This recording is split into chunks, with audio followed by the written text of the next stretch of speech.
I definitely know it can be kind of difficult, right, with licensed music. I know that Lollipop Chainsaw, when it initially was released, used a lot of licensed music, and it kind of fit the vibe, right? They curated the music that they used to the scenes that were happening, so the music really kind of snapped and fit and clicked into place really nicely.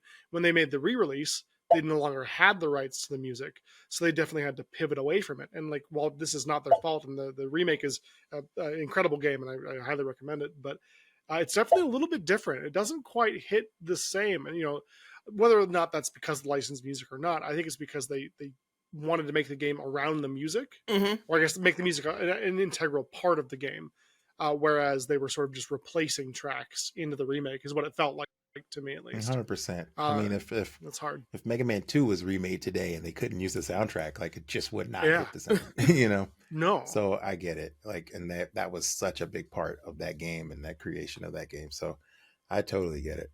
Mm-hmm. There's going to be Like one person who would be mad and then take it and huck it into the trash, but it's probably a digital download, so they went out and got the special edition so we can throw it in the trash. You're like, what? This isn't.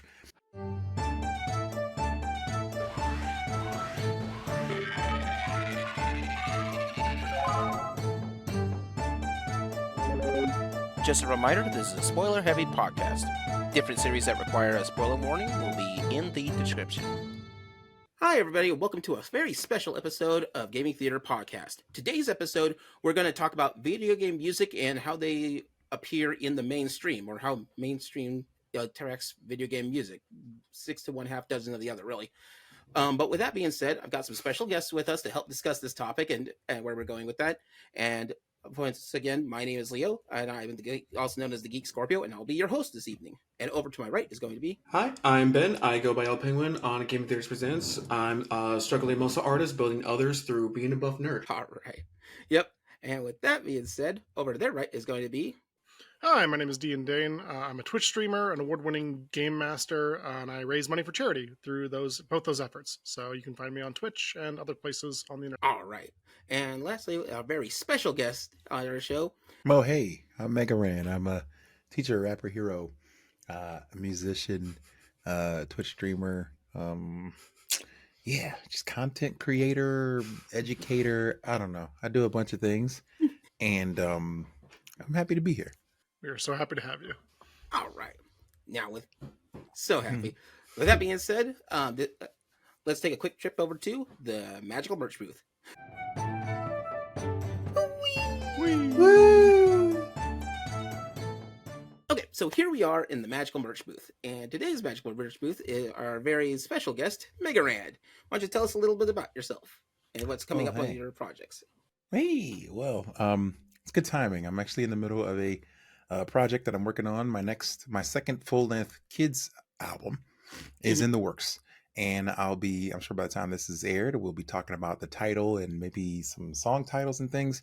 But we're currently on Kickstarter raising funds for that, and I'm super stoked about creating a record that is fun for me, fun for my kid, as well as kind of grows up a little bit with him. So the first one, he's a very young kid. Now he's a toddler, coming into his own, having his own opinions about things. So I definitely want to reflect that more in the music. So it's definitely allowing me to flex some different creative muscle. So I'm super stoked about this next release that will come out at some point, probably in the spring of 2025, right before this tour that I have going on with Magic Sword, which is going to be a nice big run that I'm super, super stoked about. It's going to be awesome. Love that. Is your kid going to be in the booth with you? Is he helping you create, adding into the mix maybe a little bit? Oh, of course. Yes, he's in there. Oh, He gets a really? little shy, believe it or not, once he gets in there, but I think he'll do great. So I'm looking forward to getting him in there and dropping Heck some yeah, vocals love and that. having fun. Awesome. Oh, man. All right. But with that being said, let's go ahead and go back to the show. Love it. So on today's episode, what we're talking about is video game music and how they come into the mainstream. If I have to go, funny enough, so my parents, or like actually my dad, comes from a big family of musicians. They are actually from Mexico, and each of them have been practiced as mariachis or had full bands or had different bands. the weirdest one is that he had a band in Mexico, left that when he moved to the United States, also had another band when he set up in the United States. And he just kept doing that, and he never stopped with music. But one of the things that I attracted to as a kid was video game. And one of the things that was really weird as a kid, one of his favorite, I would watch my dad play Donkey Kong, but he's mostly because he literally loved the music for Donkey Kong and just got hooked to it.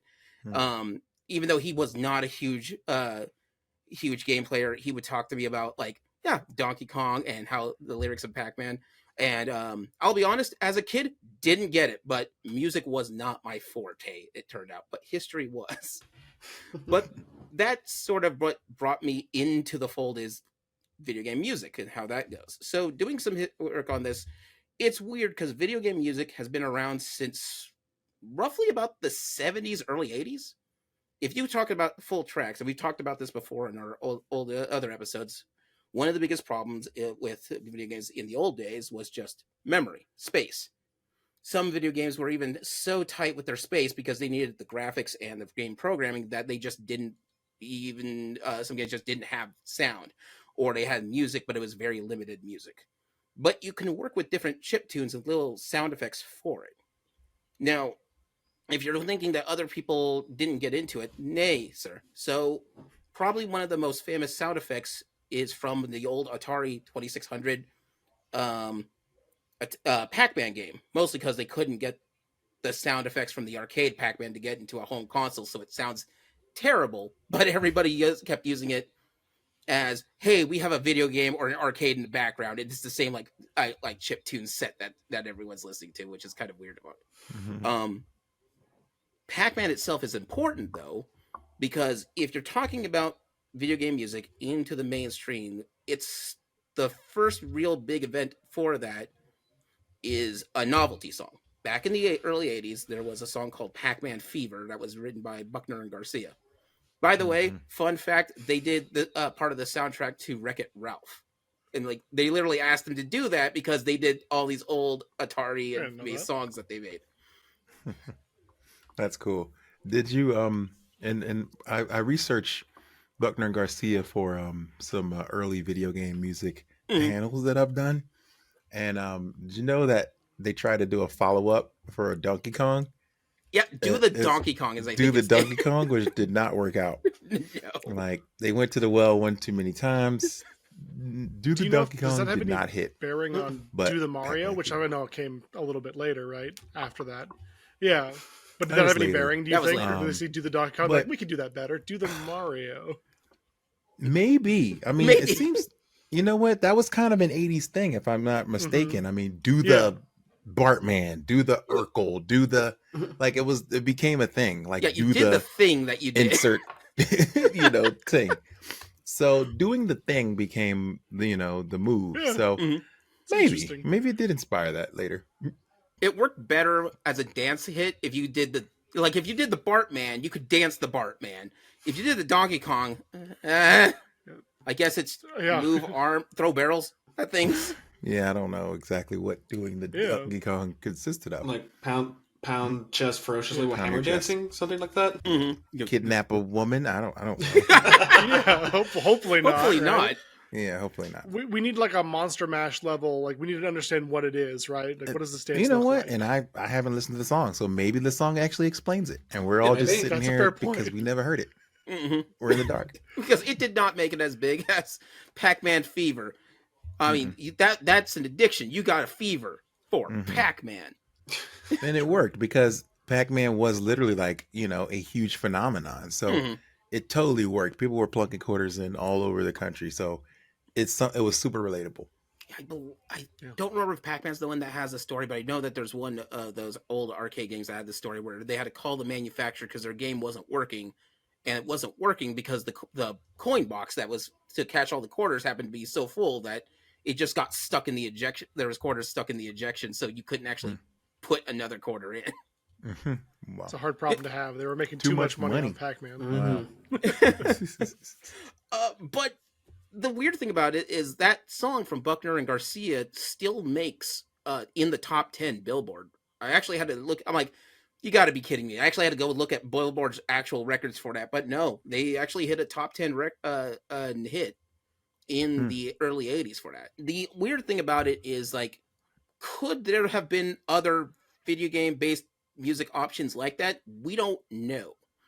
Mostly because at this point it's about 82, 83, and that's when you have the video game crash, and then everybody wants to stay the heck away from any kind of video game until Nintendo comes up in '85. Mm-hmm. Do you know? I know that like the song that immediately comes to mind is the Ghostbusters theme for the movie Ghostbusters, right? Obviously not a video game, but do you know? Did the media song, I guess we'll call it franchise, grow before or after video game? Do you happen to know? Like, is there a correlation where they're like, oh, the video games are out, movie songs are in now, right? I mean, obviously you get a Ghostbusters video game eventually. So possibly. Here's why. When you get into like billboards and various other like top number one hits, top 20, top 40 type hits, one of the ones that will end up getting in there is usually ones that happen to be soundtracks, but typically to whatever's the big movie, or not even movie necessarily, but they're more common, but to the big genre or pop culture push that's in the zeitgeist for it. So for example, there, I think it's called The Streets of Philadelphia. I don't know if you ever heard of it. Most people don't know it as The Streets of Philadelphia, but they do know it as the theme song to Soul Train, and that was a number one hit for a while when Soul Train was big in the '70s. But then you fast forward into like the late '90s, and we have what is it? Even John Williams, the composer, actually has a pop hit, but it was when Duel of the Fates started showing up everywhere in the '90s for just that brief little moment. So sometimes it's moved from whatever pop culture will move around with. So it sounds like maybe movies came first, and then the video game industry came in and sort of adapted. Like, well, they've got a tie-in song. We need to make a song. Pac-Man Fever comes out. I mean, obviously, it wasn't for a video game, but was about a video game, right? So that kind of enters the zeitgeist at that time, and they kind of so it hits right when it hits, and then the music comes in later. You'll see that more in the '90s and such. Mortal Kombat has a number. I think it's in the top 200, not in the top 100. But Mortal Kombat actually has a song from their soundtrack, which is just a theme to Mortal Kombat, which is from an album that they made earlier for also Mortal Kombat, when they made mixes and such for everyone, for all the characters from that. So many children yelling Mortal Kombat and throwing fists. I'm having a little bit of like a flashback over here. Kombat. You have Mortal Kombat. Yes. Yeah. It's. I mean, what a moment. You know what? It's kind of interesting. So, Leo, you mentioned that you come from a line of musicians. I don't as much, but I had a girlfriend who was starting a band, and they needed a bass player. So naturally, I got really into playing the bass. For a little bit. He's like, naturally. I mean, I thought naturally I would go and find a bass player. I'm not necessarily going to pick up the bass. When the girl you're interested in is like, "Hey, we need a bass player," you're like, "I got you." Don't like. I could play the bass. Point. Yeah, how hard naturally, could it be? Right? You learn the bass. yeah, I learned the bass. But two of the first songs I learned was Tank, the bass line to Tank, Cowboy Bebop, but also the Super Mario Brothers Underground theme. Yeah. And it just made sense, right? That was how I was cutting my teeth, was on music that I liked, that I was listening to, that I was into. I was into video games at the time as well. And I was like, oh, I could play this. Like, wouldn't that be fun to like pull out at parties? And then of course, it's no 5 notes or whatever. You're the guy who doesn't quite last as long. I was a little bit that guy at the party being like, let me play the song for you. And people were like, no, it's not. But no, I definitely think that, kind of at the onset, these songs kind of get in your brain. They influence you, and they do bring back memories. Hearing the Mario theme or Mega Man or Zelda or whatever automatically sets me back to the time where like I first heard it and stuck with me. And so I did carry forward into my hobbies as I grew as a kid. So these things really do stick with you. I think that's really fascinating. The music is important. Oh yeah, I've read somewhere that like the Mario theme is arguably as popular as like any Disney theme to kids or particularly people our age, Mhm. that Yeah. you could just be in a crowded room and just start the Mario theme and everyone would know it. It's just such Yeah. a part of the popular culture that, yeah. And it's so funny that I spent a lot of time studying video game music and realizing like these people, the Koji Kondos and people like that who are Mhm. programming this stuff weren't even considered musicians. Like you were just the guy who had to make some sounds to keep people from being bored Yeah. when they're playing the game. Like you almost weren't even considered a composer, and so Yeah. therefore these folks didn't get musical, musician like treatment, which they should have gotten. I feel like there should be royalties and all these other things that have, Yeah. Of course. probably passed them by. Mhm. But I've gone to Japan a few times and played like really fun chip shows and video game music shows, and they're usually in these very small rooms. And I remember playing with some of the most popular and amazing video game musicians, and I'm like, why are we in such a small room? Like this should be at a stadium. Like, I, yeah. just wishing that, Koji Kondo and people like that and Yuzo Mhm. Koshiro were like revered like the John Williams of the world, because they've Yeah. created music that's arguably as important to us. Very much Yeah, so. especially with the way that they have to do it in most cases, that they have to flip genres for a lot.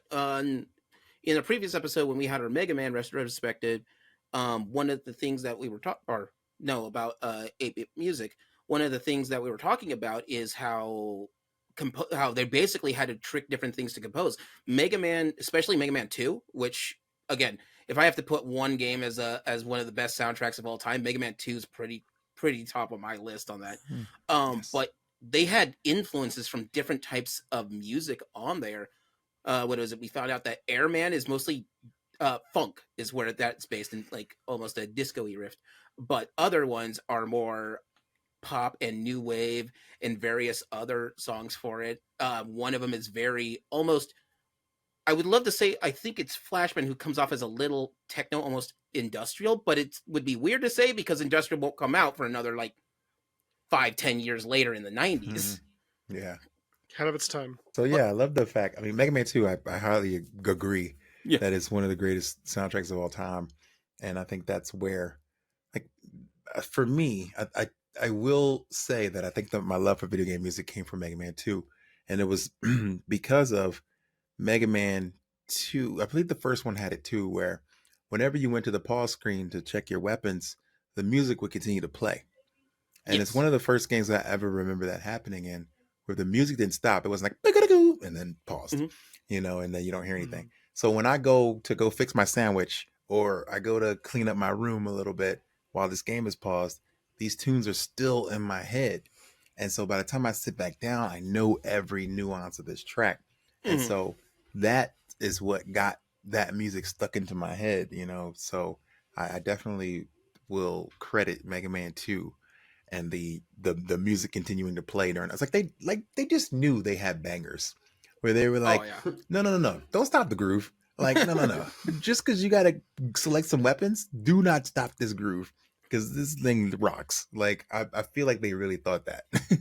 And I think they knew that on the onset. I don't quote me on this, but I believe that Mega Man 1 it still didn't keep the music going, but Mega Man 2 they just let it flow. Yeah, Mega Man 1 had a pause button, but it was select. So that Yes. was weird. So Mhm. yeah, you could hit select and go "Ba-doop" and hear nothing. But if you went to the menu, you would still hear the music for Okay. one Okay. and for two. And I always thought that was so interesting because I hadn't seen that in any other game.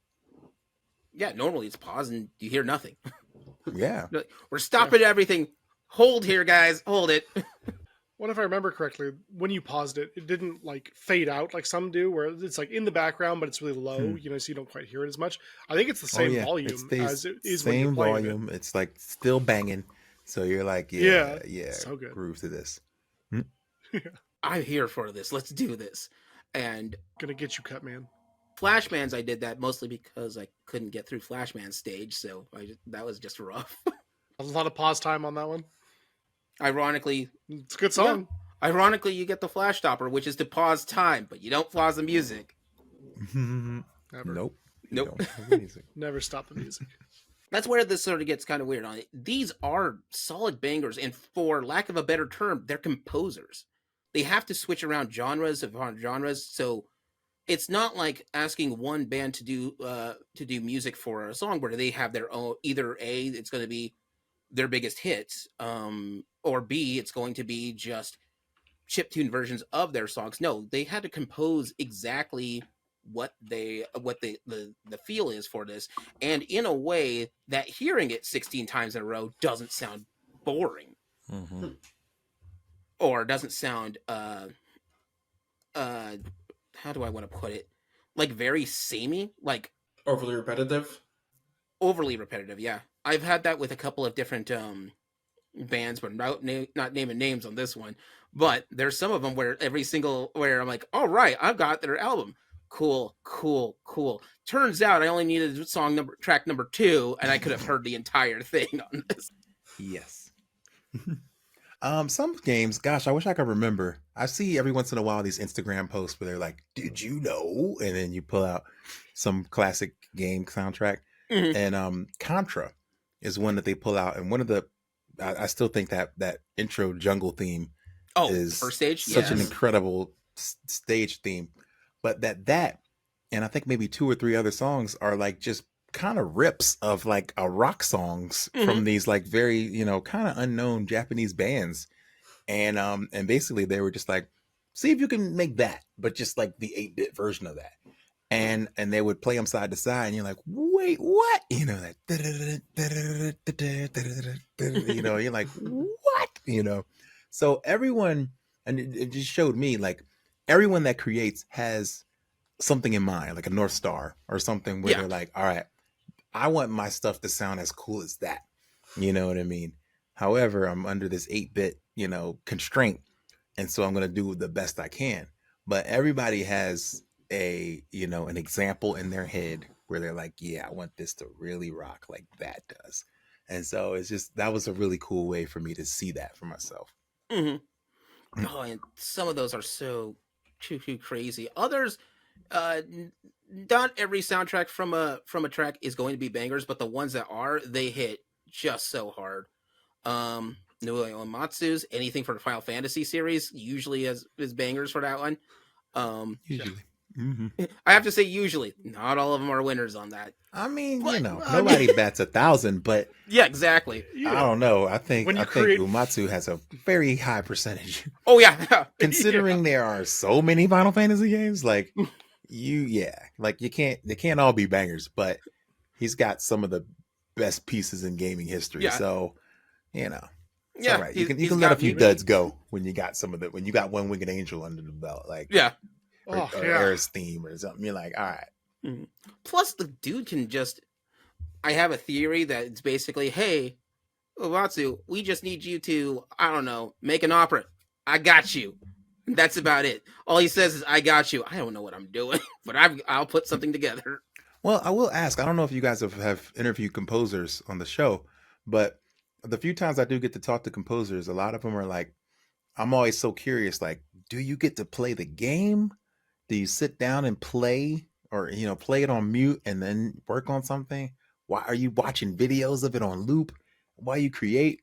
Or are you just taking, they just give you, all right, well, it's like Lord of the Rings in space.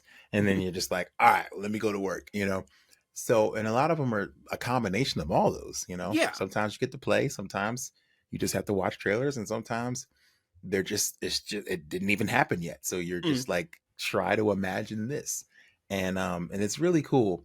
But it always, I'm very curious how difficult it has to be to literally create something out of thin air, but that also will fit another person's universe. You know what I'm saying? If that makes any sense. So this is why I'm so enamored with the concept of the soundtrack composers. I think, Mm. I haven't got a chance to do that. I've scored some games, I've done some single soundtrack Mm. tracks, but I have not had a chance to do an entire soundtrack. And that's something that I would love to sink my teeth into, but at the same time, it feels very like daunting to even think It about. can be. So we have had on the show a couple of game designers, and we've had a couple of music people on our show too, and some who've done tracks on the industry. So the best way to say it is, it depends on how much time they have to make the game and how much of it is already been developed for it. So, for example, which is a good one for Mega Man 1 versus Mega Man 2. Mega Man 1, when they were translating it to the United States, they didn't have time. So they basically gave him, this is Guts Man. I need a theme. He kind of throws rocks, I guess. Work with that. And then once they have the track, that they glue it on there and hope for the best. But then it gets weird because the composer may not see their work that they have. So they'll just send out the music track. They play it once and get sent back. Yeah, this isn't, we need to have like all these notes on there on what what they need, but without seeing it. Mega Man 2, on the other hand, they dedicated so much work to it that they had the levels and stages plotted out. Then sent it over to their music director to say, this is how the stage is going to look and such. What can you do with that? And very much, and that's the similar approach for films like John Williams does that all the time. He just watches the movie and starts, for his sake though, he starts composing the moment he gets to see that. Like, wow. That's just, all right, I know what we need to have here. Give me more strings, give me more or drums. Wow. I need that right here for this kind of tempo and such. Wow. But it usually is dependent on development time. That's the key. If so like Castlevania was easier, for example, or if you want a video game example, because they knew all of the Castlevania was going to be themed after Universal Studio monsters. And so they could give them an idea of what they want. And if you had like the first couple levels made, great. And so they could match it up and sync it up and work together with it. And this is also one of the reasons why, if you have a good composer like Uematsu, you stick with that guy. You try to keep him on the yes. with you as much as you can. But also for Final Fantasy, it keeps that, I guess, familiarity feel between each games because there's such different takes on that. Mm-hmm. But yeah, so either they develop it in-house with side by side with the development team is sort of the most ideal way to do that, because if they have to make changes, you can see that change in real time and they can give you that description on it. So if something is major that's cut out, they can just remove it. But in the early days, it was basically because we got to pump this thing out as fast as we can, and we barely have any space for that. So here's an idea of what we have. Enjoy. I mean, no matter what pursuit you're doing, deadlines are deadlines, mm-hmm. right? Like you gotta, sometimes you gotta put something out that you're not always 100% on, and just kind of hope for the best, I think. Mm-hmm. To kind of go back to what you said earlier, Ran, I think we would absolutely love to talk to a producer or pretty much anyone else involved in the process, because I agree. I think it's fascinating. Like everyone's got kind of a little bit of a different process. Everyone's kind of doing their own thing, but at the end of the day, you get these grand, amazing, incredible works that can last the test of time in some cases. So yeah, absolutely. I think that we would 100% be open to that. Like it's fascinating seeing somebody who's a master of their craft kind of go in and explain their process. I always think is very interesting. Mm-hmm. Yeah. But yeah, it's different for each person. And I don't know which studio it is, but it's a smaller studio, but one of their processes is to play the same song for like 6 hours straight. And if it drives them nuts, they're out of there. That's a good test. Yeah. That's a good test. Yeah. I mean, that's I'm committed for a test right there. It's kind of tough though, because I don't know if I like anything 6 hours later. Like, yeah. I'm ready to rip my hair out. I don't, even if it is Uematsu. Yeah. What is this? The song that never ends? Going back to Lamb Chop. Like, just, geez, 6 hours is a lot. Yeah. All right. I think this song's good. All I hear is the dial tone now. That's it. It's just now white noise. You just see red the whole time. I find it kind of interesting to kind of go off of into a little bit of a tangent that, mm-hmm. speaking of Mega Man and other games like that, there are musical groups out there who I'm a big fan of who, base themselves around properties, right? Who get their start. Megaran, I know, obviously. Mega Man, I assume, is a pretty big influence for you. Pretty big. Yeah, you could say that, right? A hint. I think of the Proto Man as well, who made a whole rock opera around one of the Mega Man games. Their work is pretty incredible as well. But I just think it's interesting that these games really do have a expanded impact on people. It's not so much that we just love their music, which is true, mm-hmm. but it's also, it inspires people to want to create music. Like you said, you were cleaning up your room or you were making a sandwich and, you're hearing the theme in the background. And you're like, oh, okay, this is kind of awesome. Like, what's this all about? and just kind of rocking out to it. I find that so cool because music in general is kind of at the core of, I think, what makes humans humans. We love it, we need it, it's a necessity for us, I think, in a lot of cases. But I think it's also really interesting that these video games, I assume the person who worked on the music for Mega Man 2 didn't have any intention of it becoming like as big as it did. He was probably just working, his day job and being like, yeah, okay, Mega Man 2, whatever. Like, here's this theme, here's that theme, here's this other theme. I did my job. I'm going to go home. Not to say that it wasn't passion or, no. anything For like that. it was passion. That was part of the agreement. Sure, absolutely, right? Oh, yeah, there's passion. No. But yeah, I don't think he's thinking, oh man, people are still going to listen to this 30 years later. Oh yeah, there's no way to do that. But Mega Man 2 is a weird case because that entire thing starts the entire genre of Mega Man. That's why we have like 9 or 10. But Mega Man 2 specifically, Capcom told them, all right, you can make a Mega Man 2, but only if you do it on your off time. This has to be like a passion project. You can't do it on regular hours. Oh, that's right. Okay. And then they're like, we covered that. Got you. I'm in. And they did it. And then they did maybe it. Maybe that's what separated it from 1 and 2, right? Is that somebody took their own time and kind of put their heart and soul into it. You have to really want to do it. Like, so yeah, there could be something to that. That's interesting. But yeah, that's one of the few cases out there that it's entirely a passion project. And because Mega Man 1 was made because Capcom had a platformer, but at the time, Capcom was more famous for their arcades and their beat 'em ups and such. Like I think their big one that's coming around at this point would be Street Fighter. I've never heard of that one. What's that about? Sounds familiar. Side note, that's how they did Street Fighter's music was done by, here's a description of the level for this guy. Enjoy and leave. Is that why Guile's theme goes with everything? Yeah. Yep. that could be it. But yeah, but that one, Mega Man 2 was entirely a passion project because, and I know it's the leads on that were like, Mega Man 1, we could do better. And the answer was, yep, you're right. Yeah. You can do better. Yeah, it just needed a little love. Like, I think, from the box art to everything, like clearly it was a lot lost in localization and translation. And the game was actually really good. But, once you gave a little effort, stepped it up for 2, it was great. That's what made me go back to 1. It was Mega Man 2 was on the cover of Nintendo Power.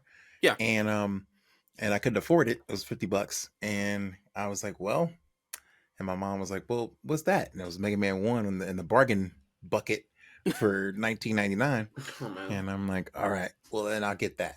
And that game was super hard, but it really honed my love and my understanding of the game concept and how to play it.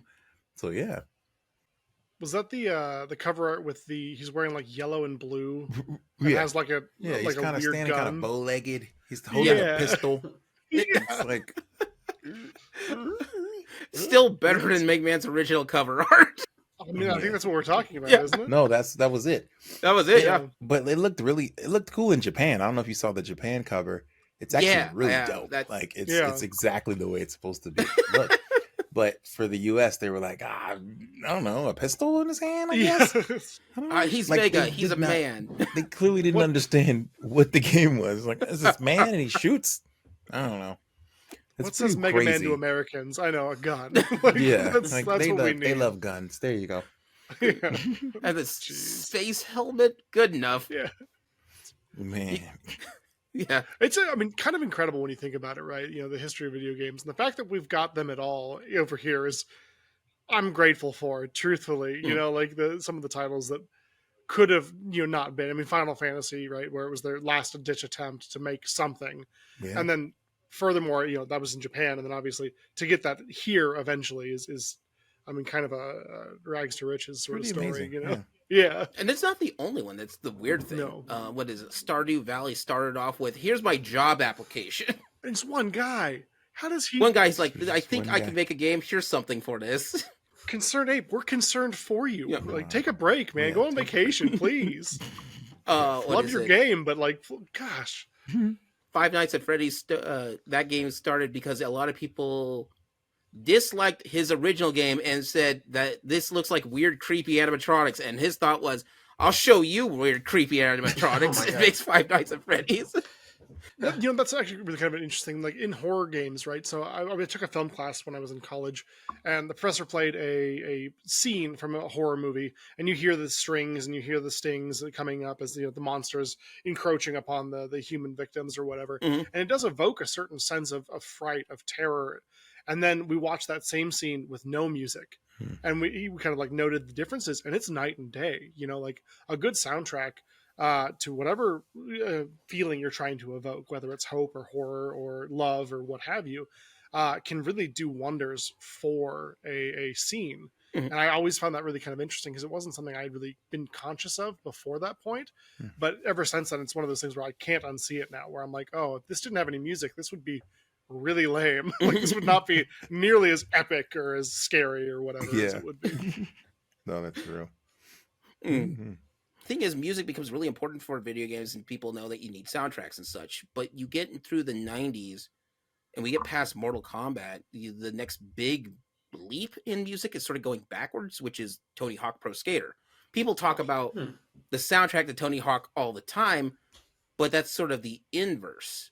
They're adding licensed music to a game Mhm. to and Tony Hawk Pro Skater has a whole lot of lore with it, which is one of the biggest things is that they took skating video games have existed since the 80s or such, especially when they started getting big. But for Tony Hawk, on the other hand, that's when they actually wanted skaters input. Tony Hawk actually did the mocap for that, and they're like, well, we'd like to get some other styles. So Tony Hawk just called all the friends that he had, and they all ended up working for Neversoft just to get themselves mocapped. But the guys who were putting together a soundtrack asked them what kind of songs and things that they listened to when they were skating, and that's what put them in there, which is one of the weird reasons, because that's what introduced me to ska is Tony Hawk Yes. Pro Skater. I'm like, which Yep. means, yeah, all these guys with I think not Run DMC. They have a couple of songs in there. Like there's some rap metal, there's some there. I think there's a metal song in there, and there's a punk songs, but then there's this one ska band in there. It's a little bit of everything, right? I remember, Mhm. shout out to all you people who remember demo discs and magazines, and I mean, their Oh, predecessors Jesus. as well, right? But I remember I bought a PC Gamer or something that came with maybe it was a PlayStation magazine, I don't recall, but it came with a Tony Hawk's Pro Skater demo disc. It had the first level that's just like the half pipe in the like warehouse area, and the only song that plays is Goldfinger's Superman. Yep. And that's all I needed, That's though. all you Like need. that was like I don't think I picked up the actual Tony Hawk's Pro Skater for years Yeah. because I didn't need to. I had what I needed. So Like I'm it That's was all great, you but it did needed. make me want to eventually pick it up because I was like, this game's incredible. But There was almost a uh, riot when they re-released the game and didn't have it. Like people yeah, were like, "Wait a minute, no Superman? Like, what are you talking about?"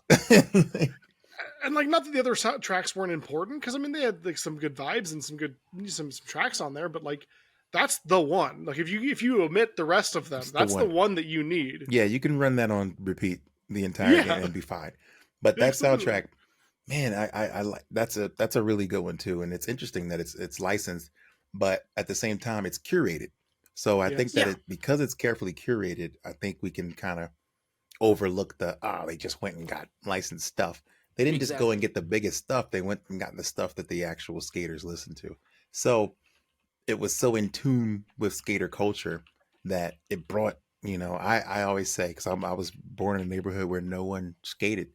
Mhm. And we always say that game brought skateboarding to the hood Yeah. because once that game came out, everybody was trying it. We Mhm. were like, man, come on, let's go, and we were so into it. And that was thanks to that game and the soundtrack being that like it was, just the right mix. There's hip hop, there's ska, there's punk, so there was something for everybody. And then if it wasn't necessarily for you, you would get a chance to be put on to something brand new that you really would love, you know. And I bet, I'm sure, I don't know, I think I've seen like Dell maybe say, Dell the Funky Homo Sapien, like Mhm. that he's like extremely thankful for being a part of that because like that changed his, trajectory. where Yeah. it's like, oh my god, all these people love my music, you know, and I found my people, you know, because he was a skater kid from the Bay, you know, who Yeah. and it was weird for him, but he was like, wait, there's more people like me. Oh my god. So it just brought so many worlds together. I mean, that's definitely a like a shatter point, like such a major moment in hip hop and video game music history, Hmm. because it brought so many styles together under one roof, and it changed the game, man. Hmm. You know, I was hoping Dave Mira would do the same, but not Oh quite. yeah, It was I'm fun gonna though. miss on that one. I mean, it was a good game, but It yeah, was a Yeah. good not quite game. the same. Because I think the vibe is the way to go. Because there's other licensed music in video games. At some point, I'm gonna get a topic into that. Like one big one, was a hit in the arcade. Didn't feel right, but it was an old arcade shooter game called Revolution X. Mm. And the reason why it's a shooter game where you are teamed up with Aerosmith to rev a revolution against a some kind of Cobra-esque um a Cobra-esque New World Order type of people. Like, okay, that's weird. You shoot flaming laser discs at people on that too. And it is now remember, don't worry, you're being led by Aerosmith. And I think at some point you get a flying limo in there. Wow. We'd be lost without them. Yeah, You know? but all that feels weird. But their entire soundtrack is Aerosmith songs.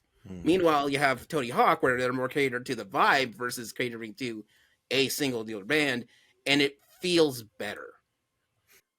when I definitely know it can be kind of difficult, right, with licensed music. I know that Lollipop Chainsaw, when it initially was released, used a lot of licensed music, and it kind of fit the vibe, right? They curated the music that they used to the scenes that were happening, so the music really kind of snapped and fit and clicked into place really nicely. Mhm. When they made the re-release, they no longer had the rights to the music, so they definitely had to pivot away from it. And like, while this is not their fault, and the remake is an incredible game, and I highly recommend it, but it's definitely a little bit different. It doesn't quite hit the same, and whether or not that's because of licensed music or not, I think it's because they wanted to make the game around the music, Mm-hmm. or I guess make the music an integral part of the game, whereas they were sort of just replacing tracks into the remake, is what it felt like to me, at least. 100%. I mean, It's if hard.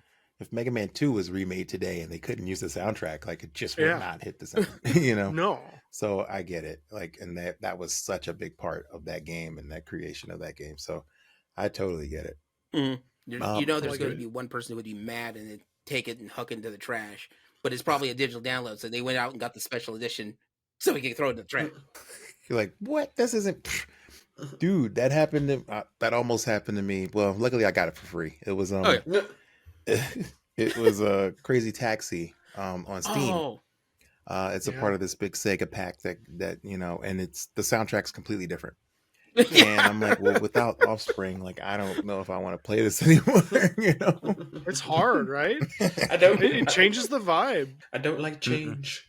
Yeah. No, Yeah. I mean, it would be like if they re-released the Def Jam games without those songs. God. That soundtrack is the game, you Yeah. know? Like, like you need it. That just feels Yeah. wrong without. I feel like the without one music. game that kind of prepared for that, and I feel like we're going to have Mhm. to start preparing for it now because of streaming, DMCA stuff with Twitch. Yeah. But Hi-Fi Rush did a really good job. yeah. Oh, so Is good. they had a licensed soundtrack, and then they were like, oh, well, you can turn on streamer mode, and here are original tracks that still fit the mood. You know what I'm saying? So everything would still snap into place perfectly. So I think they did a great job with that. But again, it takes a real effort to Mhm. and focus on soundtracking to make that work. That game is criminally underrated. It's so good. Yeah, one of my favorite games of the last 5 years. Me too. Hey, you can mix and match this with other genres. One of my favorite games is a game called Total Overdose, and I'll talk about it a lot, and I'll praise it because it was mostly, but it was so lost in the shuffle. Like, you got to play the Total Overdose demo, but that's only if you got to buy a copy of the worst Tomb Raider game. Dang. Is Is that how they marketed it? The that- worst Tomb Raider game? no, at the time they thought it was a Tomb Raider game. Later, when people found out Gotcha, it's the gotcha. worst. It's not. It's considered not the best of the. Looking back. Looking Okay, back. I understand. But still, so you would have that game, and in Total Overdose, this introduced me to a band called Molotov, and at this point, I'm like sitting here going, I don't know why. I don't know why I couldn't put these two together, but until I did that, I was playing this game, which it has an amazing music-based mechanic in there.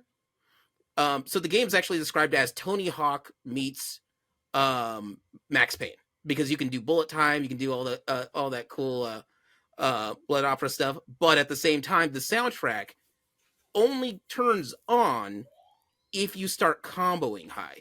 Hmm. So you have to and one of my favorite tracks that it's called Apocalypse Shit, which is amazing. Fits the song, the vibe so much, because you're blowing up so many things. Nice. But when you do that, the first time you hit it, you're only getting like a muted version of the soundtrack. So you know there's songs playing, but you can only get parts of it. Then after that, once your score gets high enough, you start getting some hi-hats, some of the bigger beats that are going in there. And then once you've actually maxed out, they actually hit the entirety of its track, and now you have the song in full blast. But if you want to keep listening to that song, you got to keep on rocking. Nice. Okay, I like that. And so, like, it is so crazy. But it introduced me to a genre I didn't know I needed in my life, which is Spanish metal. They have a killer bass hook in that song that I have never heard or anywhere or even replicated. I'll show you that to you at some point, Dane, after this up. Yeah, that sounds great. Yeah. I mean, I'm always on the lookout for new music. I think everyone should be, right? That's how we Yeah. learn what we like and how we Absolutely. grow. Yeah. But they Even if you don't like it, Yeah. that you've learned something. You know, you're like, oh, this isn't for me. I mean, I'm down to listen to more Spanish metal. I recently found a band that was a Spanish metal mixed with Aztec style music. So you get so you get to hear just like ancient flutes in the background, then all of a sudden just like guitar riff coming in there. That's Oh, wild. okay. what is it? Celtic metal is amazing when it's just right. Yes. I got to admit, I love like genres of music as they spin out of like, you know, because at first you had metal, right? And now it's you've got, you know, hair metal and glam metal, like the words we have put to them to associate with them, you know, as it spins out from the bass, I think is very interesting and absolutely fascinating that we want to describe what we're listening to. So we pick a descriptor word to go with the base word. I find that sort of very interesting. Some things that I do think that is sort of tangentially related is like, you know, I think of like other bands who make games. So, you know, Tenacious D making Brutal Legend as an example. Yeah. And if I remember correctly, I think they only have one song of theirs on their video game. And I think that that's kind of interesting. I mean, obviously, there's some licensed music there, but like, it is kind of cool. Hopefully, this is what happened. Obviously, I wasn't involved, but I think it would be cool if they reached out to other people to give them a shot, being like, "Hey, we're putting a game together. Can we get use some of your music? Is that cool?" You know, kind of lifting each other up, because I feel like there is an argument case that Tenacious D could have very well just put their own songs into their own video game if they really wanted to, right? Yeah. But like it seems like, because the track list is pretty extensive on that one, that maybe they didn't do that or chose not to do that, or maybe somebody chose for them. I don't really know what the process was, of course. Another one that I kind of think of is the Old Gods of Asgard in the Alan Wake games. You know, and they're kind of like the Alan Wake band. You know, it's who they are. You know, they make other music too. Don't get me wrong, but like they do this project for Alan Wake. They make all of Alan Wake songs. The go-to band. I just think that's interesting that, like, you know, a video game company was like, that's it. That's the sound we need forever. Like, you're our guys. I love that. Yeah. Oh, what is it? And they go by a pseudonym in there, right? It's the Old Gods of Asgard is actually I think that is the pseudonym. that's the pseudonym. Yeah, I'm trying to remember what the Poets of the Fall. Poets of the Fall. Thank you. Mm-hmm. That's who did that. But yeah, I believe that that's the way that they should go. It's you want to have the right music to fit the vibe, or not even the genre, just the vibe, the feelings that you want to invoke into there. And the more closely related that you can get to that, the better it works off. Yeah. Elite Beat Agents doesn't work right unless you have dance track. I didn't even think about rhythm games. Talk about, I Oh mean, my you know, God. whether it's Guitar Hero or Dance Dance Revolution or Like all the Just Dance and God knows how many there are now. Bust a Move. Oh yeah. Parappa the Rapper. Yeah, The rapper. Man, Rapper's amazing. Jam. that game is before its time. Yes, it was. So hard. Some of those levels still haunt me to this day. And then with that, that's sort of just where it kind of leans towards that. And And I know now that there's other bands like yourself, Megaran, and Mm. other people who are doing video game based genre music. What is it? Wasn't there like an epic level 80 Torrent Chief was one band from Mm, World of from Warcraft? Blizzard. Blizzard Yeah, did that one. Level 80 ETC, I believe it was. Yeah, Yeah. ETC is the thing. Mm-hmm. And then they have also what is it? The Black Mages. Oh yeah, Yeah. Mhm. So gotta yeah. love them. I got a question, I guess, Rand, if I may.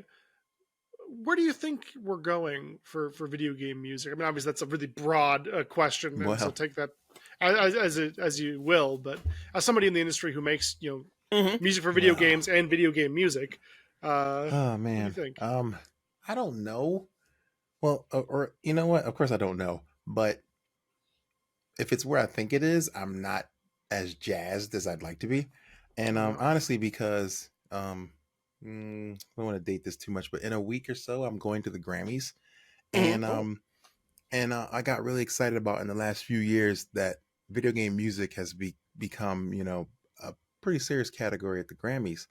Yeah. Um, but like if you look up the Grammy nominees right now, it's it's a who's who of what the biggest game franchise of this year is. Yeah. You know what I mean? And so, and normally those are scored by the same usually three or four people. And not to say these people aren't talented, but in the case of say Call of Duty, which is always there, I mean they got Hans Zimmer now, so it's like Hmm.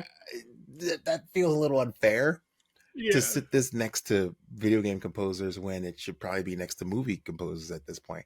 So the bigger the budget, the bigger the name they bring in.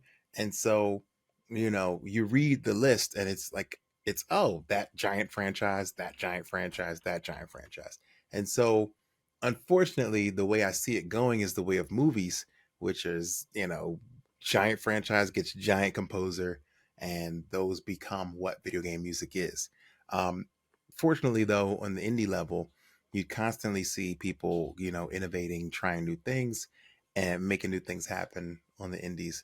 But in what's considered to be, I guess, the mainstream, it's you almost can't compete with these gigantic names that jump into the field.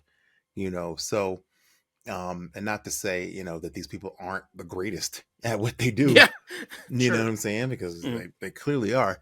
yeah, But I think that it could then make, say, the next, if those top five or four are considered to be the top four games of the year, it makes the next four or five say, oh, well, maybe I need to go get the top movie guy too, because that's how you break through. You know what I'm uh, saying? So I think it unfortunately can affect the way business is done when you see what works, what wins. It's kind of can change your focus from let's make the best art to let's do what we need to do to win things. Because if you win things, there's a clear, you know, um, distinction and spike in sales. When things yeah, like that happen. So if you want to keep your job, you know what I mean, yeah, then maybe you better open the budget on the music tip. So um, I don't know. That part worries me, and I hope I'm wrong, but that's kind of where I see it going, unfortunately. Hmm. Is, I see the bigger names from the movie world getting into it, and that kind of limiting maybe opportunities for just straight up composers, and and so that we might just see more and more movie composers kind of hopping in the field and making yeah. great stuff, but Hmm. but maybe for the wrong reasons, if that makes sense. Yeah, no, absolutely. I guess kind of based along that, I know that a lot of like music and art movements in general, right? Whatever the art may be, whether it's painting or music or video games or what have you, typically stems initially out of some sort of like counterculture or sort of a small like group of dedicated people trying to make a go of it, right? Hmm. Do Mm-hmm. you think that there may be a sort of a reaction to a lot of these big name movie composers, great as they are, as we've mentioned? maybe a kind of a counterculture movement or sort of a subculture movement where it's like, okay, well that's the mainstream. We're not really worried about that. We're not dealing with all of Yes, that. and that's what I'm We're hoping hoping to for. make our own stuff. Keep the heart in it. Oh yeah, I'm That's too sure that's not commercial. affecting at all what a lot of the my favorite studios are doing. You know Okay, what I mean? So yeah, I do feel that way, that the counterculture movement will continue, and that good, people will continue to make art for art's sake and be great at it. So yes. love it.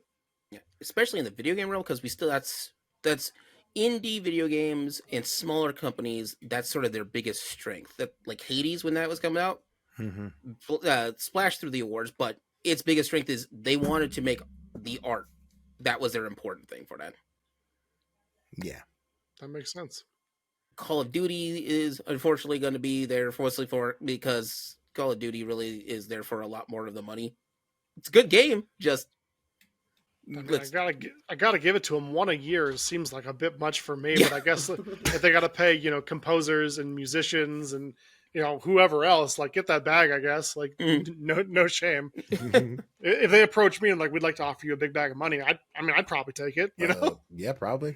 Good friend of mine once said, "A sides pay for B sides, or B sides pay for A sides." Maybe it was the other way around, but Mm. sometimes you gotta get the money to do the thing you want to do. So yeah. Yeah, that's my friend always says. There's no movement without the money, and Ooh, yeah. Mhm. I totally understand that. Like you can't change the world when you can't pay your rent, and It's hard. so I totally get that. But yeah, so I think at this point, and so we're just hopping around really big because if we wanted to deep explore the topic, we'd be here for all day for that. Oh, for But sure. those are sort of the big. Once you get past the 2010s or so, music and having it into the mainstream, it is a thing.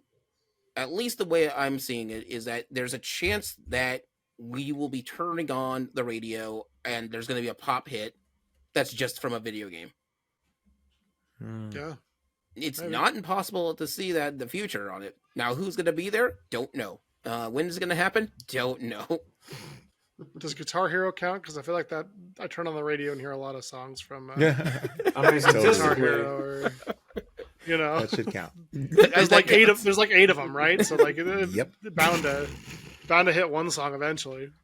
I should have said originals. That's on me. I set the bar low. Well, this is a little bit of like a sub category, not really related to video games, but I mean I remember I heard a BTS song on the radio, a number of years back, and I was like, "This is K-pop. What is this doing on American radio?" And I was stoked about it because like it's cool to like hear another culture's music and something that seemed not mainstream but very subculture Mhm. in the mainstream, and I was like, okay, like all right, apparently K-pop's gotten big enough that now it's a thing. The American radio stations will play.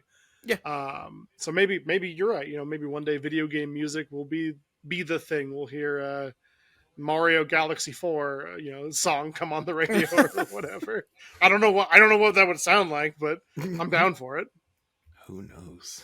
But You that know, would be you- interesting though. Tifa's theme comes on. I'm like, oh, I know this No, song. All geez. right. Like, heck yeah. I mean, it really could happen. I mean, I think that that's kind of what started me doing down this path was like, oh man, video game music has kind of raised me the way jazz and funk and soul raised my parents. Mhm. And so the way our favorite artists were sampling from those things to make their new records, I was sampling from the things that raised me to make my new records. So I do think there's a matter of time. I mean, I've seen some bigger artists, a guy named Denzel Curry, Yeah. huge, video game fan, wrestling fan, utilizing samples in sparse places on albums. JPEG Mafia, same. Mhm. So using like the Ridge Racer startup theme or something wild like that. You know what I'm saying? So I do think that we're very close to something like that. It's just a matter of time. And I think the Ridge Racer composer was like, I love JPEG Mafia or something like that. And we were like, yes, like a victory, instead of being like, no, shut them down. Well, yeah, and I definitely know, in part of your history, from what I know of it, there has been some of that worry where, hey, please be cool. I'm just here making music. I love your stuff. Don't sue me, basically. Yeah. I know Oh, yeah. there's been some discussions between you and some big names about the usage of their music, and Correct me if I'm wrong, but I think you're still Capcom's official rapper. Is that correct? Yes. I'm still in good terms with Capcom, as far as I know. Sure, So fair. fingers crossed on that. Yeah. They haven't found another rapper, so that's good. Yeah, we're gonna call that a yeah, win. They'd be hard pressed. that's to a be win. honest. I've been very lucky, Oh, and it all started just kind of because of me doing a thing that I consider myself paying homage to a game series that was special to me. Yeah. And they were like, "Oh, this is cool. It's tastefully done. Like we enjoy it, and all those factors led to them like being very cool about letting me kind of slide with creating this stuff. And I didn't necessarily expect that. Like I was trying not to be seen by them. I was like, "There's no way. Like they're not gonna find out about little old me." And then that's when I found out that the internet is kind of everywhere. mhm. And oh, it's the World Wide Web. Oh, okay, all right. Well, and sure enough, I think it was IGN actually. IGN they used to do music reviews back then, I remember yeah. that. Yeah. and they reviewed the Megaran album, and I was like, yes. And then I was like, no, wait a minute, no. And they even wrote in there like, oh, this doesn't seem to be approved or licensed by Capcom, but anyway, They it's a literally pretty good called you out album. on that. And I'm like, God, did you have to? But and literally like the next day they messaged me on MySpace. That was back when MySpace was a thing. Yeah. Oh god. And Capcom's like, hey guy, we want to talk to you about this Mega Man album. And I'm like, IGN, why did you do that? So but it worked out. They were just like, Yeah. actually we kind of like it, and Capcom was really ahead of the bar or ahead of the curve on that, where they were into, partnering with content creators who did what they called fan art. Basically it was all fan art. They're like, man, if you love Capcom stuff like we do, then we're going to put you on our website, Capcom Unity, and I don't know if any other company would have been that cool, Yeah. so it For kind of that? really worked out at the right time. Probably not. Nah, there's one I can think of, and that's It's one, off the top of my head. If I had that's, if I had a Mario Kart album, I don't know if it would Oh work so well. jeez. Yeah. Nintendo, on the other hand, ooh, they're a little rougher. Yeah. But at this point, one of my friends was like, dude, you're kind of blowing up with this. Like, if they would have shut you down, like you would have been a martyr. Like it would have Yeah. really worked out. And I'm like, I don't want to take that chance, dude. Remember Megaran, I don't want to be a martyr. No, I True, don't. true. Yeah, but it could work. They're like, yo, shame on you guys. He was just trying to show you some love. Like, why Yeah. would you do that to him? Like, maybe that would get me a little sympathy, but I'd still be shut down. So Yeah. we don't want that. True. We're glad that didn't happen for sure. So glad. But yeah, I mean, getting that kind of an opportunity is amazing. Like, Mhm. I think, and this is current day when social media and such are big things. I think I can only count on one game developing company that they're like, yeah, we're cool with it, and that's Super Giant Games. Hmm. Yeah. Remember, I was trying to work on I was working on a video essay, and I'm like, okay, I need to cover my bases. I better message. I'm going to use Super Giants stuff. I need to see what there is, and I found it somewhere, but they're like, nah, we're cool. Do what you That's want. awesome. It's hilarious. That's awesome. Yeah, like I think since, I've been able to build some goodwill around the gaming world, that like I remember during pandemic I wrote a Fall Guys song, and and the composer of the soundtrack like messaged me like, oh my gosh, this is really cool, we should collaborate. And I'm like, wait, what? Like I didn't think that would happen at all. But again, there's just one guy who made their whole soundtrack who was just like, yeah, let's do it together, and I'm like, oh, cool, like I'm basically sampling your thing, but like I want to make sure you get credit for it and do it the right way. And he was super cool about it. I love that. Honestly, I mean, it is kind of a hard position, right? Because I understand companies need to protect themselves, and they don't know who's making what and whatever. Mhm. They feel the need to protect themselves, we'll say. But at the end of the day, like a lot of people are just out here making stuff because they love what was already put out. They love the. That's true. You know, Yeah, I know. like Yeah. I've had, and I won't even say it was a very, very large company. I did a track that was inspired by a small viral piece of a very big franchise hit, and and some people dug it. And then I have a friend who works there, and he said, "Oh my gosh, my Slack is going nuts! Like the whole company loves this, but no one can talk about it in public." That's rough, you know? And I was like, "Okay." So he's like, "You're good for now. Like we're not like telling the wrong people, but everybody here loves this, but we can't publicly say, 'Oh my god, this is amazing.'" You know, like we can't do it. Sorry. They got And I'm like, secret "That's fine. handshakes and signs. Just Like, don't give me the other side of it. Like, Yeah. oh, destroy him. You know, just don't give me that." But yeah, they were like, I'm so sorry because we really, really love this." it's But I'm cool to like, get the "I love, understand. but I didn't unfortunately, make they it for can't. that reason, so Yeah. it's okay." Like, Yeah. I'm not like, "Oh, let me hope that I get these guys with the blue checks to get behind it." And it's like, Right. no, just make it because I'm inspired and Yeah. I enjoy it. Mhm. Hopefully, fans of it will too. Like, and honestly, that's one of the reasons why I love listening to your music, because that's the thing that you do. You just do it because you're inspired by it, not let's take the roll of the dice. It happened once with Capcom. Maybe it'll happen with these guys. Oh, that's a dangerous. There are some beginning. people who think like that, but that's a very dangerous way of thinking. Yeah. You know, because everyone will not be as nice as Capcom was. So, Mhm. so yeah, you're playing a dangerous game. It's always so cool to me. Like, I'll be listening to a different artist. You know, I got into like nerd themed ciphers for a while. I was going through a lot of playlists of that, and like I was listening to one. And I was like, hold on a minute. Is this sounds a lot like Megaran? And turns out you were on it. You know, and I so was on. it's been really cool to like because you know they get like a number of people together, and you guys are all going through lines and stuff. And then I was like, wait, hold on. I think you were in this particular one I'm thinking of. You were doing a Black Clover character, Oh yes, Uh, yes. Mhm. Oh, you know, nice. That was Rustage's cipher. Yeah, yeah, love that his was work, fun. and The just Shonen Jump cipher. Yeah, yeah, Mhm. and that's funny. I met a lot of the people that were on that for the first time, and then we wound up collaborating after that. that's so yeah. cool. Mm-hmm. You know, Those songs like that bring people together, man. I love stuff like that. Maybe it's not the most lucrative, or it's going to make you blow up or whatever, but it's just cool to see a bunch of like passionate, involved people get together and make something because they're passionate about it. And it's part of the reason that I really like Cypher. You get to hear everyone's different styles and the inflections that they put on certain words and how they fit the beat into their rhymes. And I don't know. I just absolutely dig it. Big fan. I think that's amazing on that one. I think I hear my let's kid see trying here. to get in the room. Let me in. Let me in. Oh man.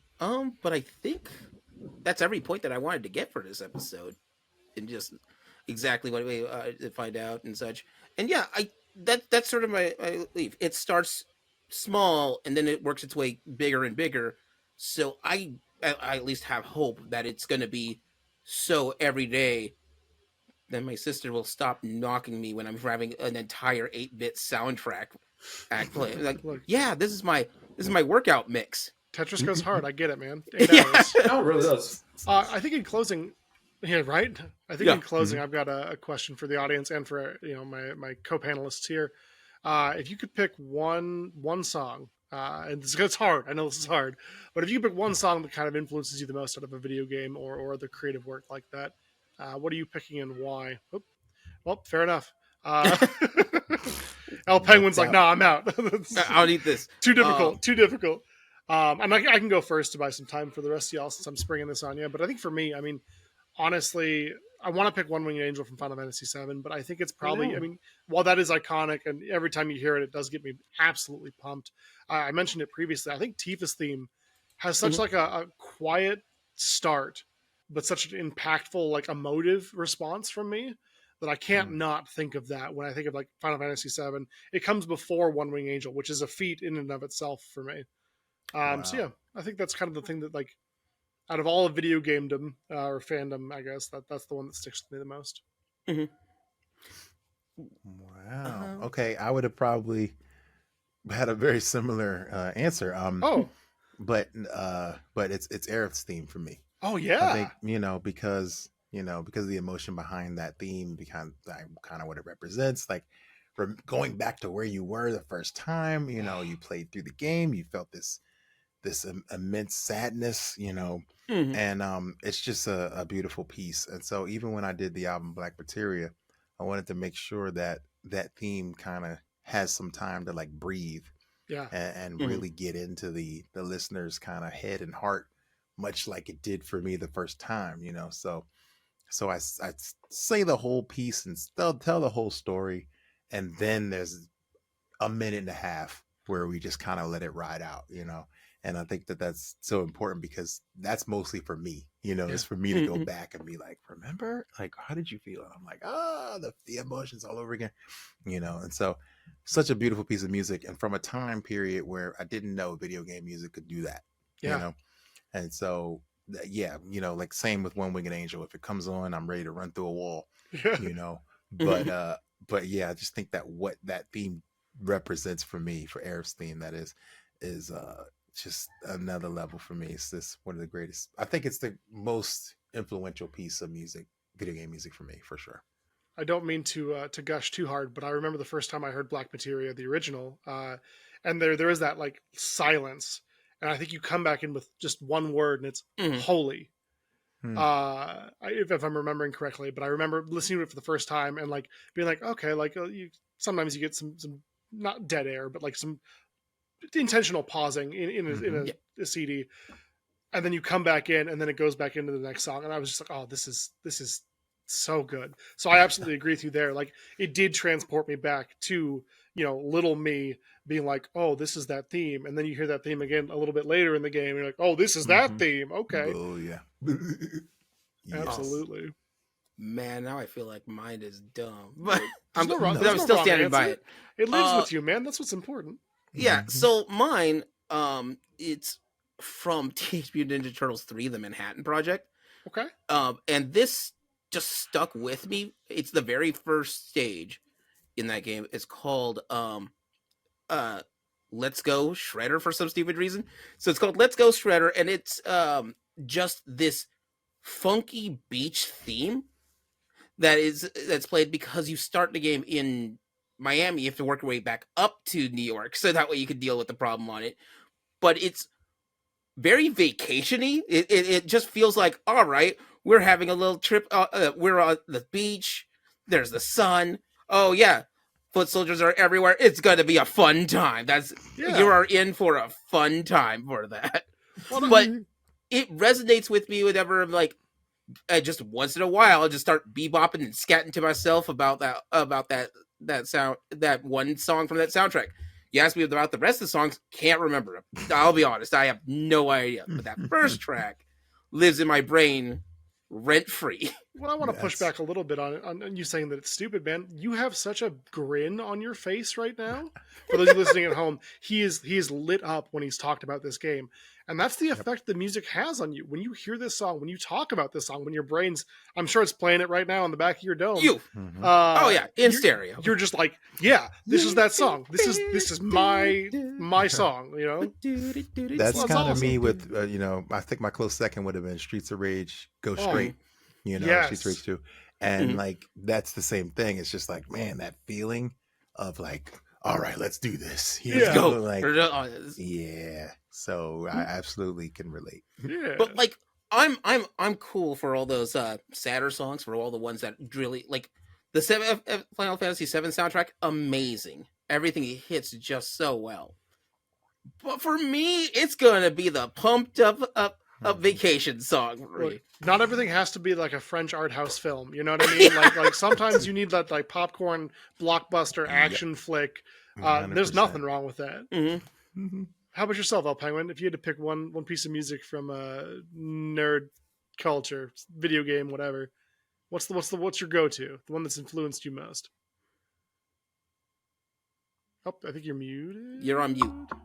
Anyways, what I was gonna say, ever since it came out, because it's always been stuck in my gym soundtracks, was the Pokemon Sword and Shield gym battle theme. Mostly because in that I've always loved the whole idea theme that they're having the entire Pokemon battle inside of an actual soccer stadium. But also since I run head classes, which is mostly just like a bunch of women in their 50s plus, they don't know that it's like a game theme anyway, so I can exploit it as much as I want.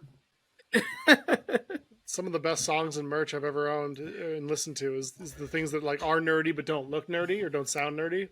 Oh yeah, but there have also been a number of ones where I haven't even hid what kind of stuff will happen. So sure. I can't confirm. Do you enjoy the Dragon Ball Super theme about as much as Tomohiro Ishii's theme. So If you're gonna so far I've gotten loving from like anime to gaming to pro wrestling. So that's a nice combo I've gotten that playlist so far. Nice. That's subtle nerdery, man. I appreciate I that. totally am down with that. Yeah. I got to take a hit class from you with it just for the soundtrack. Get some of those normies interested. They're like, "Oh, this is a great song." It's like, oh, finally, someone who appreciates true art. Yeah. Awesome. Well, thank you all for sharing your thought. And then if you're listening at home, let us know. What's Just your leave us a comment. what's your favorite video game song? Absolutely. What hits you where you live? Mm-hmm. Now, that being said, our next episode will be available on March 7th. And I want to thank Megaran for coming on to the show once again. Thanks for having me, y'all. I hope you come back. Absolute pleasure. And with that, Yeah, you're Yeah. welcome back anytime. Anytime. Anytime you want to be here, you got a spot. Okay. All right, now I'll be at the door. I'll be waiting. Heck yeah. all right. You won't get rid of me. And that being baddies. said, this is Gaming Theater Podcast logging out. Bye, everybody. Bye. Ciao.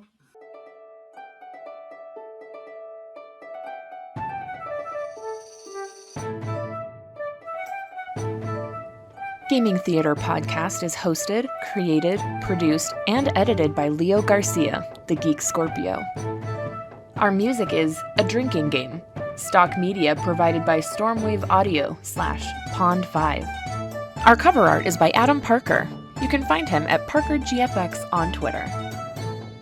If you want to send us some money to help with these episodes, you can do so at patreon.com/gamingtheaterpresents. Want to send support that doesn't hit your wallet?